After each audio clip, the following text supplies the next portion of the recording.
Hello friends, ನಾನು ಈ ದಿನ ಸೋರೆಕಾಯಿದು ಪಾಯಸ ಮಾಡ್ತಾಯಿದ್ದೀನಿ. ಸೋರೆಕಾಯಿ ಪಾಯಸಕ್ಕೆ ಏನೇನು ಬೇಕು ಸಾಮಗ್ರಿಗಳು ಅಂತ ತೋರಿಸ್ತಾ ಇದ್ದೀನಿ. ಸೂಪರಾಗಿರುತ್ತೆ ಫ್ರೆಂಡ್ಸ್, ಚೆನ್ನಾಗಿರುತ್ತೆ. ಒಮ್ಮೆ ಮಾಡಿ ಟೇಸ್ಟ್ ನೋಡಿ ನೀವು ಸಹ. ಮಕ್ಕಳಿಗಂತೂ ತುಂಬ ಇಷ್ಟ ಆಗುತ್ತೆ.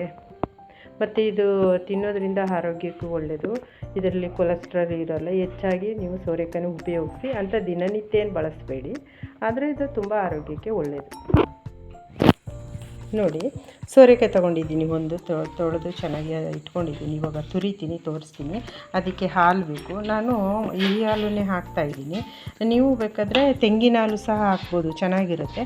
ನಾನು ಹಸುವಿನ ಹಾಲನ್ನೇ ಹಾಕ್ತಾಯಿದ್ದೀನಿ. ನಂತರ ಕರಿಯಲ್ಲೂ ಸ್ವಲ್ಪ ಡ್ರೈ ಫ್ರೂಟ್ಸ್ನ ತುಪ್ಪ ಯೂಸ್ ಮಾಡ್ತೀನಿ, ಅದಕ್ಕೋಸ್ಕರ ತುಪ್ಪ ಇಟ್ಕೊಂಡಿದ್ದೀನಿ. ಸಕ್ಕರೆ ಬೇಕು. ಇದರಲ್ಲಿ ನಾನಿಲ್ಲಿ 1 ಸ್ಪೂನ್ ಅಕ್ಕಿ ನುಚ್ಚನ್ನು ತೊಗೊಂಡು ಹುರ್ಕೋತಾ ಇದ್ದೀನಿ. ಇದನ್ನು ಹುರಿದು ಪುಡಿ ಮಾಡ್ತೀನಿ. ಇವಾಗ ತೋರಿಸ್ತೀನಿ. ಇವಾಗ ನೋಡಿ, ಇದನ್ನು ಚೆನ್ನಾಗಿ ಕೆಂಪಿಗೆ ಹುರ್ಕೋಬೇಕು.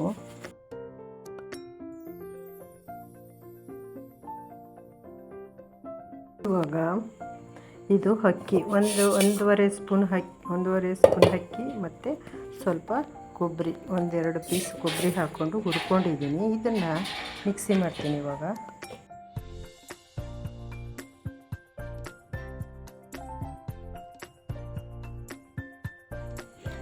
ನೋಡಿ, ಈ ಥರ ಆಯಿತು. ಇವಾಗ ಇದರಲ್ಲಿ ಕೊಬ್ಬರಿ ಮತ್ತು ಅಕ್ಕಿ ಎರಡನ್ನೂ ಸಹ ಹೀಗೆ ತರಿಯಾಗಿ ನೋಡಿ ಈ ಥರ ಮಾಡ್ಕೊಂಡಿದ್ದೀನಿ.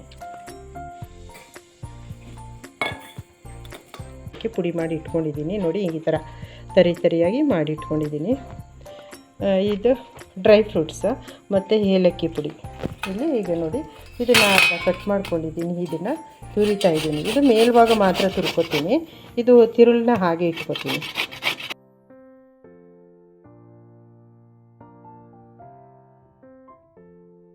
ತುರಿದೆ, ಇದು ಈ ಥರ ಆಗಿದೆ. ಇವಾಗ ಹೇಗೆ ಮಾಡೋದು ಅಂತ ತೋರಿಸ್ತೀನಿ ನೋಡಿ. ಇವಾಗ ನೋಡಿ, ತುಪ್ಪ ಹಾಕಿದ್ದೀನಿ ಬಾಣಲೆಗೆ.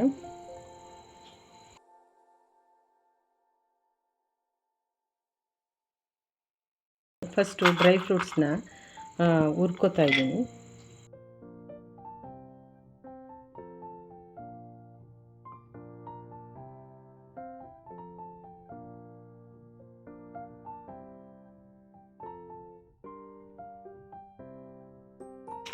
ನೋಡಿ, ಇದು ರೆಡಿ ಆಯಿತು. ಇವಾಗ ತೆಗಿತಾ ಇದ್ದೀನಿ ಇದನ್ನ.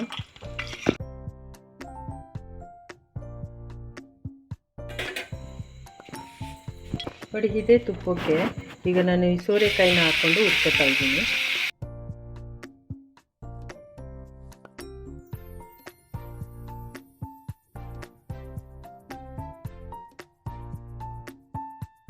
ಅದ್ರ ಮೇಲೆ ಒಂದು ವೇಳೆ ನಿಮ್ಮ ಮನೇಲಿ ತುಪ್ಪ ಇಲ್ಲ ಅಂದರೂ ಸ್ವಲ್ಪ ಎಣ್ಣೆ ಹಾಕ್ಕೊಂಡೇ ಹುರಿಯಿರಿ, ಏನಾಗಲ್ಲ.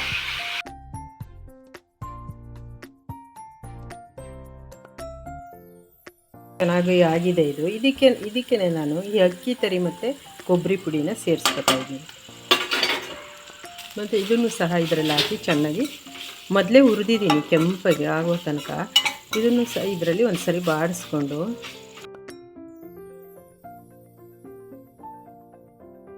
ಅಂತ ಇದೆ. ಈ ಲೆವೆಲ್ ಬಂದಮೇಲೆ ಇದಕ್ಕೆ ಸ್ವಲ್ಪ ವಾಟರ್ ಸೇರಿಸ್ತಾ ಇದ್ದೀನಿ. ಸ್ವಲ್ಪ ಇದು 1-2 ಮಿನಿಟ್ ಇದರಲ್ಲಿ ಇದೇ ಥರ ಬಿಡ್ತೀನಿ. ಸ್ವಲ್ಪ ಇದು ಕುಕ್ಕಾಗಲಿ. ವಾವ್, ಎಷ್ಟು ಸೂಪರಾಗಿದೆ ನೋಡಿ. ಹಿಂಗೆ ನೀವು 6 ಮಿನಿಟ್ಸ್ ಮೀಡಿಯಮ್ ಊರಿನಲ್ಲಿ ಬಿಡಬೇಕು. ನೋಡಿ, ಅಕ್ಕಿ ಎಲ್ಲವೂ ಸಹ ಎಷ್ಟು ಚೆಂದ ತುಪ್ಪದ ವಾಸನೆ ಬರ್ತಾಯಿದೆ, ಅಂತ ಇದೆ ಫ್ರೆಂಡ್ಸ್. ನೋಡಿ, ಇವಾಗ ನಾನು ಇದಕ್ಕೆ ಸ್ವಲ್ಪ ನಾವು ನೋಡಿ ನಮ್ಮ ಮನೆಯಲ್ಲಿ ಬಳಸೋದು ಇದೆ ಸ್ಪೆಷಲ್ ಹಾಲು, ನಂದಿನಿ. ಸ್ವಲ್ಪ ಹಾಲು ಸೇರಿಸ್ತಾ ಇದ್ದೀನಿ. ನೀವು ನಿಮ್ಗೆ ಇಷ್ಟ ಆದಲ್ಲಿ ಇದು ನಂದಿನಿ ಮಿಲ್ಕನ್ನು ಸೇರಿಸಿ, ಇಲ್ಲದಿದ್ದರೆ ನೀವು ತೆಂಗಿನ ಹಾಲು ಸಹ ಸೇರಿಸ್ಬೋದು. ನಾನು ತೆಂಗಿನ ಹಾಲು ಸೇರಿಸ್ತಾ ಇಲ್ಲ, ಅದು ಇನ್ನೂ ಗಟ್ಟಿಯಾಗಿಬಿಡುತ್ತೆ. ಯಾಕಂದರೆ ಅಕ್ಕಿ ಹಾಕಿದ್ದೀನೆಲ್ಲ ಹುರಿದು, ಅದೇ ಸೂಪರ್ ಇರುತ್ತೆ. ಅದಕ್ಕೋಸ್ಕರ ನಾನು ಈ ಹಾಲನ್ನು ಸೇರಿಸ್ತಾ ಇದ್ದೀನಿ. ನಂತರ ಇದಕ್ಕೆ ಇವಾಗ ನೋಡಿ, ನಾನು ಇದರಲ್ಲಿ ಅರ್ಧ ತಗೊಂಡಿದ್ದೀನಿ ಅರ್ಧ ಬೌಲಷ್ಟು ತುರಿದು ಇಟ್ಕೊಂಡಿದ್ದೆ ಸೋರೆಕಾಯಿನ. ಅದಕ್ಕೆ ನಾನು ಇದರಲ್ಲಿ ಅರ್ಧ ಸೇರಿಸ್ಬೇಕು, ಅರ್ಧ ಸೇರಿಸಲ್ಲ, ಇಷ್ಟೇ ಸಮ ಪ್ರಮಾಣದಲ್ಲಿ ಸೇರಿಸ್ಬೇಕು. ಸ್ವಲ್ಪ ಕಡಿಮೆ ಸೇರಿಸ್ತಿದ್ದೀನಿ, ಸಿಹಿ ಕಡಿಮೆನೇ ಇರಲಿ ಅಂತ. ನೀವು ಅರ್ಧಕ್ಕೆ ಅರ್ಧ ಸೇರಿಸ್ಕೊಳ್ಳಿ, ತುಂಬ ಸಿಹಿ ತಿನ್ನಬೇಕು ಅಂದರೆ.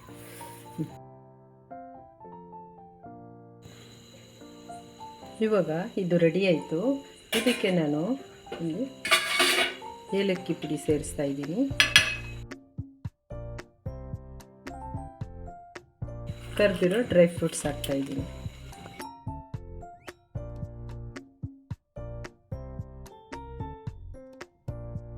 ಹಲೋ ಫ್ರೆಂಡ್ಸ್, ನಾನು ಈ ದಿನ ಸೋರೆಕಾಯಿ ಪಾಯಸ ಮಾಡಿದ್ದೀನಿ ಫ್ರೆಂಡ್ಸ್. ಸೂಪರಾಗಿರುತ್ತೆ ಫ್ರೆಂಡ್ಸ್. ಒಮ್ಮೆ ನೀವು ಮಾಡಿ ಟೇಸ್ಟ್ ನೋಡಿ, ಎಲ್ಲರಿಗೂ ಸಹ ಇಷ್ಟ ಆಗುತ್ತೆ, ಮಕ್ಕಳಿಗಂತೂ ತುಂಬ ಇಷ್ಟ ಆಗುತ್ತೆ. ಯಾವಾಗೂ ಮಾಡಿ ಕುಡಿಯಿರಿ. ಹಾಗೆ ಲೈಕ್ ಮಾಡಿ, ಶೇರ್ ಮಾಡಿ, ಕಮೆಂಟ್ಸ್ ಮಾಡಿ, ಸಪೋರ್ಟ್ ಮಾಡಿ, ಪ್ಲೀಸ್ ಸಬ್ಸ್ಕ್ರೈಬ್ ಮಾಡಿ.